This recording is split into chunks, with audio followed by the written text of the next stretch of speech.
Right now, one language ceases to be spoken every 14 days.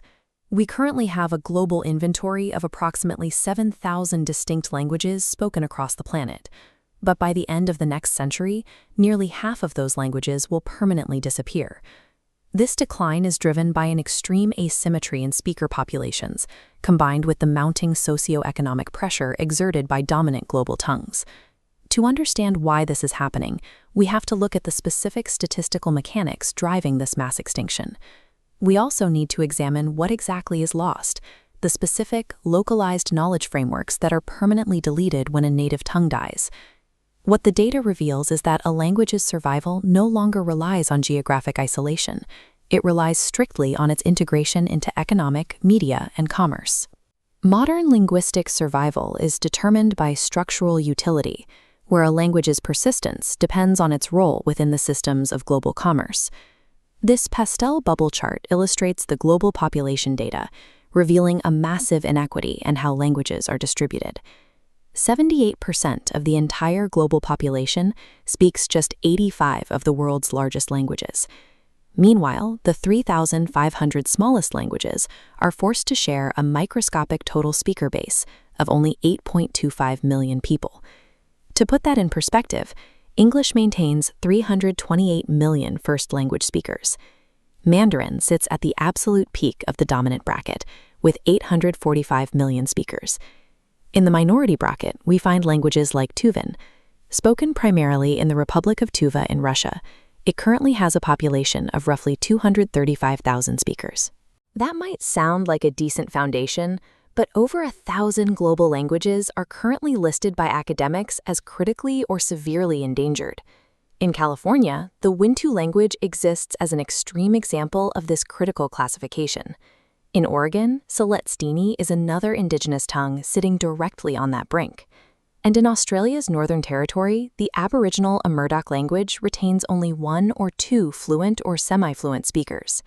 The reality for that final speaker is a life spent in unspeakable solitude, possessing a vocabulary with no one left to hear it.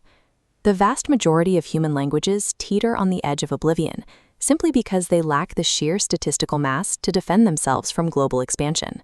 Historically, remote languages were protected by natural and national boundaries. Today, globalization effectively removes those defenses.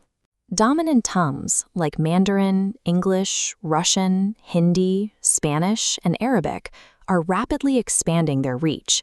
They are fighting a house-to-house battle in remote hamlets, competing directly with tribal languages like Yanomami and Altaic. The primary mechanism for this transition happens at home. Parents in tribal villages actively encourage their children to abandon the ancestral language. They do this because shifting toward a dominant language permits greater educational access and eventually better economic success. This cultural shift is heavily accelerated by the arrival of television and the proselytizing of glamorized global materialism. There is a famous theory in linguistics that defines a language as essentially just a dialect with an army. In a modern economic context, that army is a television station and a stable currency. Residents of Tuva, for example, are forced to speak Russian and Chinese simply to engage with the surrounding global economy. Prosperity structurally speaks English, Russian, or Mandarin. Because of this, dominant globalism systematically obliterates the utility of any language lacking commercial infrastructure. When a language is pushed out of existence, the ultimate consequence is the deletion of irreplaceable beneficial knowledge and culturally specific paradigms. We can see exactly what kind of untranslatable environmental relationships are lost by looking closely at Tuvan vocabulary. Take the Tuvan word home, which describes a highly characteristic musical form of throat singing.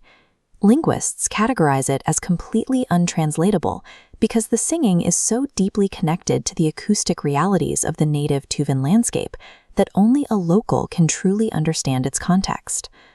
Or consider the highly complex ethical paradigm encapsulated in the Tuvan word Khoj Ozeri. A baseline mechanical translation of Khoj Ozeri is simply the specific Tuvan method of killing and butchering a sheep. But this is a deeply intimate version of slaughter. It involves the herder making an internal manual incision into the sheep's hide. The biological goal is to sever a vital artery directly with the fingers, allowing the animal to pass peacefully and without alarm. Because of this specific precision, koijozeri translates simultaneously as slaughter, but also as kindness and humaneness, accomplishing the entire butchering, meat preparation, and entrail cleansing in 2 hours without spilling a single drop of blood. As one Tuvan University student explained, using a gun or knife to kill an animal the way other cultures do would be considered arrestable brutality in Tuva. The disappearance of a word like koijozeri erases the specific ethical framework used to define a people's character and their intimate connection with the natural world. Fortunately, the Tuvan language has successfully stabilized since the breakup of the Soviet Union. Its survival is currently secured by a respectable demographic metric, a base of 264,000 total speakers. But crucially, it also has a structural media defense. The existence and publication of a native language newspaper acts as its defending army. We can contrast Tuvan's stability with the neighboring Siberian language of Tofa. Lacking that same infrastructure, Tofa has dwindled down to a mere 30 speakers. Geographic borders and historical nomadism can no longer insulate a language from extinction.